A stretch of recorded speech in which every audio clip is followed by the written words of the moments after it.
Hi guys, today I'm going to do a video for the CDIs, but before I go in that direction I want to show you the older system with the points. This is a 6 horsepower motor. I'm going to take the flywheel.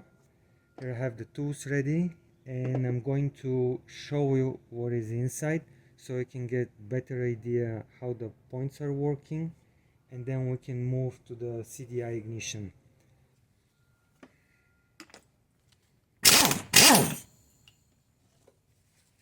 This is the way to remove the flywheel for all the Johnsons, Evinrudes, including the motors with the CDI.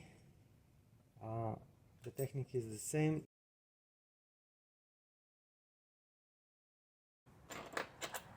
Okay. It's very easy. And now I'm going to have the third bolt installed over here.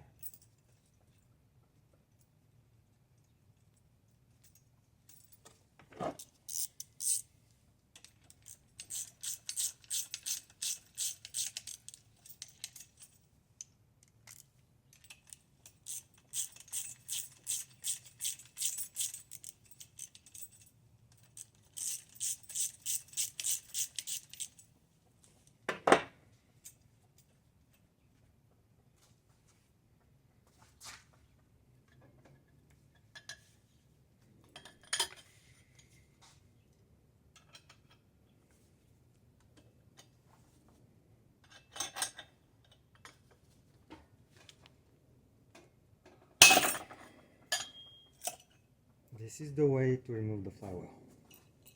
Please ignore the condition of this motor. This is just for the show purposes. So now what I'm going to do, I will have this on back, and this is gonna help me to rotate the crankshaft. So this is the magneto for 6 horsepower. Technically this is the same magneto for 3 horsepower, 5.5, 5, 6, and the rest of it to 25. What we have here, we have 2 high voltage coils. You will have 2 condensers and 2 points. Each coil, condenser and point is gonna work for each cylinder. Now inside here there is a ring. This is the crankshaft. There is a ring that it says top. That means this ring, when I turn it, it's gonna open the points. It is eccentric ring, and this is gonna open the points. So at this moment I have only this point open and this one is closed. If I'm not mistaken, this coil, so this point is from this group, point, condenser, coil. If I'm not mistaken, this coil, it's gonna go all the way to the top cylinder. So when the crankshaft turns, I'm not sure, can you see it here? This is the flywheel. Take a look, guys. We have 2 magnets. Here's one, here's the second one. So this is the rotation. And when the magnet goes around the coil over here and here, it will create induction. This induction is gonna be broken by the point. When the point is open, it's going to release the power straight to the spark plug, and when it closes, it's going to be ready for the next cycle. So when the crankshaft turns around, it's going to go to this point, the next one, and it's going to power this group. It's going to power this high voltage coil with the condenser, and it's going to be triggered from the point. And this is gonna get the power to the lower cylinder, and this is going to keep rotating to the moment when the engine is working. Please take a look. There is only those two magnets in one single group. There is nothing here on this side. There you go. This is very important. How often do you have to adjust the points? And it doesn't matter what the manual say, you have to do it from time to time. Here on the flywheel, you're gonna see the gap of your points. Each flywheel will have this information. Now I'm going to show you how to adjust the points. Before I start, I want to show you this one. This is the new one. This part is very worn over here, and it must be bigger, like whatever you see here. So this is the new points for this engine. Take a look. They're very shiny here. They're clean, and this is the way how they supposed to be. In this motor, I'm sure I will take picture later, or maybe now, before I do the adjustment. I'm gonna show you that they have some damages already.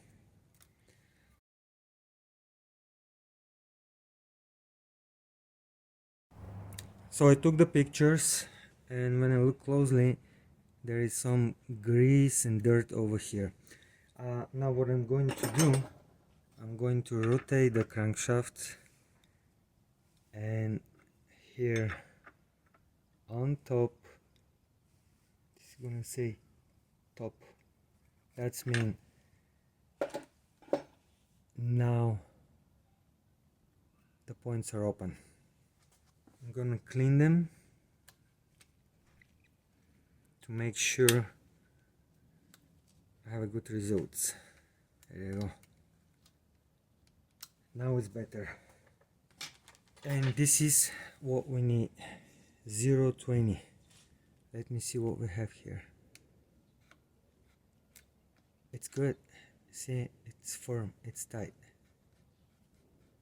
This is the way how this is supposed to be. Now I'm gonna show you how to adjust the points. First thing, you have to unscrew this bolt over here, very little, and this is your adjusting bolt. Okay, turn to the left. See, the gap is going low. To the right, it's getting bigger. See how bigger it is right now? It's loose. So I'm gonna have this one here, and I'm gonna go slow to the left. Still loose. There you go. Now it's grabbing it. This is where the point is supposed to be. 0.20. Now I'm gonna tie this one, and this is adjustment. So make sure when you have the points, they have to line up very good. If one of them is low, like this one, and the other part is high, they have a bad connection. They're gonna be like this, and this is not good. They must be like this, flat. If they're like this, or like this, or any other way, it's not good. It must be flat like this. Okay, you can clean the points before you do any adjustments with fine sandpaper, like 600 or whatever grade. Don't go less than 600 because it's gonna get really rough. This is gonna help you to have a good connection, and the points is going to work correctly. Make sure There is no damage in this cable. This is the condenser cable. There is no damage in the lower cable that goes to the coil. This is the second cable from the coil that goes to the ground. Make sure they're not touching anything on the side. They have no damages, how I say, and should be okay. So what else you have to know for the coils? High voltage coils for the old motors that have cracks. I'm gonna have a picture showing cracks around here. The early coils are made with resin. The isolator is resin that cracks with the time, and even that coil is still in workable condition. Sooner or later it's gonna have a spark that goes in between the ground and the coil, and it's gonna burn inside. So if you have a cracked coils, take them out, get the new ones. This is the plastic one, and this is gonna work for a very long time without any issues. The question is how often you have to adjust the points. So many people are asking me, 1 time a year, 2 times, 10 times, whatever. So here's the answer. When the crankshaft rotates, it's gonna warn this part, and when it warns that part, it's gonna lose the gap on this side. So this is important to prevent this one from happening. Here I'm gonna turn this one a little bit. See this one? This is a little it's like a fabric or whatever you want to call. You have to put some oil here from time to time, like a little drop. Any oil, you can use even a 2-stroke oil, you can use a 4-stroke oil, but you have to lubricate this one, and this is gonna hold the oil inside. It's like a little sponge. So when the crankshaft rotates, it's gonna lubricate this ring, and it's gonna lubricate this part, and this is going to prevent this one to warm very quick. Imagine that you adjusting the points right now on this cylinder and this cylinder. You got the gap really good, but you didn't put any oil. When you start the engine, probably a couple of hours later, this one is gonna be worn, and you're gonna lose the gap in between the points. But if you lubricate this one, these motors can work probably, I don't know what to say, a lot without points adjustment. What else could happen to the points? Usually they create spark here in between, and this is damage the front part here. That's why you have to send them from time to time to clean them out, but sooner or later they're gonna be in no repairable condition. When the engines reach around 6,000 RPM, this is probably the maximum for this engine, it's gonna create arc here, and this arc is gonna prevent correct distribution of the spark to the cylinders. So they're limited with the RPM. They can go probably up to 6,000-7,000 without any problems, and after that it's gonna be a arc here, and it's gonna spark all the time. How do you know when do you have a good condenser, good coil, and a good gap? When you turn the flywheel, you're gonna see a blue spark on the spark plug. This is showing that the gap is in good condition, the condenser is working correctly, and the coil is in good condition. If you see yellow, orange, this is not really good. In most cases this is gonna be the gap, but in some cases it's gonna be the condenser. Now when the condenser is bad, what's gonna happen? When you have a bad condenser, you're gonna have a power from the coil, but you're not going to have any spark on the spark plug.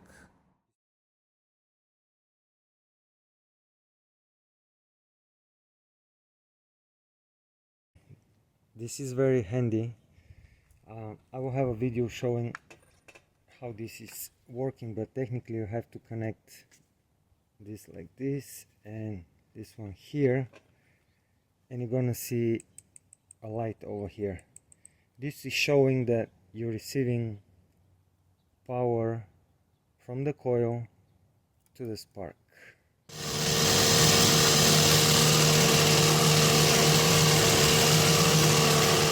Same thing applies for this side. This system is old. No one make this one anymore. It is what it is. So the good part is parts are very cheap. You can do it yourself. You can figure out what the problem is. It's very easy. But on the other side, you have to do some adjustments from time to time. Some of the flywheels, they have a little opening somewhere here, older motors, and you can try to adjust them without removing the flywheel, or at least you can inspect them. Believe me, it's really hard. I prefer to remove the flywheel so I can adjust them quickly and without any issues. So now it's time to move to the CDI ignition, and you're gonna see the difference in between. This is 8 horsepower motor with CDI ignition. Here, over here on the side, this is the CDI, and this is the 2 coils. Now I'm going to remove the flywheel.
Okay, same technique.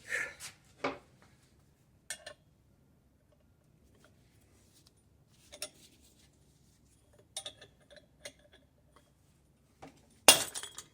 you go. This was easier.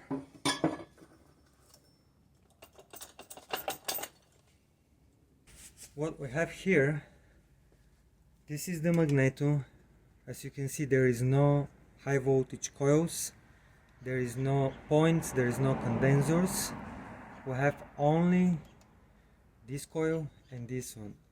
This coil is gonna pick up power when the flywheel rotates. And please take a look, guys. You have 2 magnets on this side, and we have 2 magnets on this side. So each one is responsible for each cylinder. Okay, the flywheel turns around. This coil is gonna pick up the power, and the power is gonna go from these cables around here all the way around to the CDI unit. The CDI unit, I believe there is a big condenser inside that is holding the power. And when the flywheel turns around and it gets to this coil, this is the braking part over here, it is like trigger. I will have a picture showing that this is like a little narrow metal part showing, and this one works like a trigger, basically like the points. With these cables is gonna provide the signal to the CDI unit, and then the CDI unit is going to release the power to either coil, this one or this one, whatever is on the cycle. Let's say it's gonna go, the power is gonna go to the top coil, and when the power goes here, and the power is gonna go straight to the spark plug, and then you're gonna have a blue spark. The blue spark indicates that everything is in a fine working condition, all the coils are working, the CDI also, and the high voltage coils too. When the flywheel rotates, it's gonna charge again and it's gonna get the power again to the CDI, and the whole thing is going to repeat, and this coil is gonna receive the power and is gonna power this spark plug. So one rotation, one complete rotation, 360 degree, you're gonna have 2 cycles, because one rotation for 2-stroke engine is 1 working cycle. That's why you have these 2 magnets. The question is, how do you know when I have no spark what is wrong with this entire system, without using any tools, without measuring anything, coils, CDIs and whatever? So the first thing, 95% of the time this coil is in a good condition. It's very rarely to have this one burn out. Same thing applies to this one, very rarely, 95% of the time they're in good condition. Sometime I will have a problems here with this connector. I'm not sure can you see it, but let me take it out. Probably now it's visible. Sometime I have to reconnect this one and this one. They oxidate inside. Just unplug, plug few times, and we might have to restore the connection to the CDI. Sometime you're gonna have a oxidation here on the top bolt. This is the cable, this is the ground cable that comes from the CDI and it goes to this bolt. When you have oxidation here, it works like isolator, and you have no ground to the CDI unit, and this is gonna cause to lose the spark. So make sure, take this bolt out, clean it very good, clean the connector, put it back. Hopefully you're gonna get the spark. If you don't get any spark, cleaning this one, reconnecting all of these connections, there is a good chance to have bad CDI. These high voltage coils, very rarely they got some damage. Very rarely they can burn out, same as this one and this one, they work forever. As long as there is no crack, there is no mechanical damage or whatever.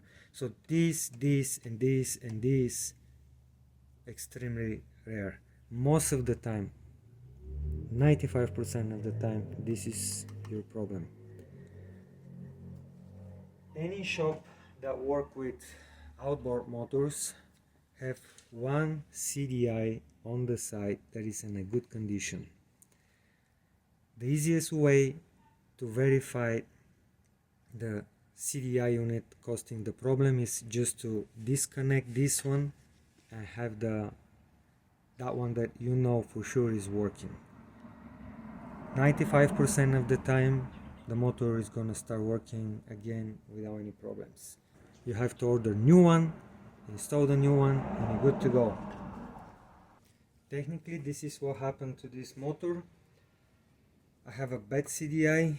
I use one, the temporary that I have here in the shop, in working condition. I switched them, start the motor, everything was working fine, and I order new CDI unit for this motor. What will happen if you switch CDIs and you still have no power? This is also important. Then you can disconnect these connectors, and there is a really good videos on YouTube, and you can start measuring the voltage in this coil, also this one and this one, and you can start chasing your problem. But this is gonna be very rare. Most of the time this is the problem. How do you know when the CDI is gonna burn out? Is there any sign? Is there anything that can show you something and can you prevent it. And here is the answer. Most of the time there is no sign. At the moment the engine is working, it just quit and that's it. If this is going to happen on the leg, it's gonna be really bad, because there is no another way to get out. Just this is something that is have to be replaced. This is not a fuel pump, so you can keep priming the motor and get fuel to the carburetor and keep going. You have to replace this one. And I will recommend you to have one brand new CDI unit with you on the boat all the time. It will take less than 10 minutes to replace it, but believe me, maybe this is gonna save your life, or who knows. Get one brand new, they're not too expensive anymore, and keep it on your boat. A little sign for bad CDI.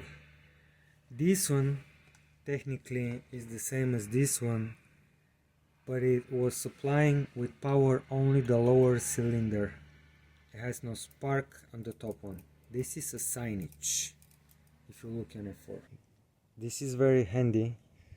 I will have a video showing how this is working, but technically you have to connect this like this and this one here, and you're gonna see a light over here.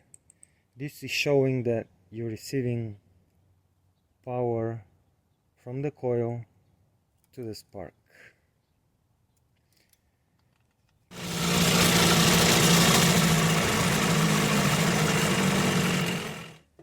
Another sign for bad CDI, it's going to be this one. I believe it has a restrictor inside.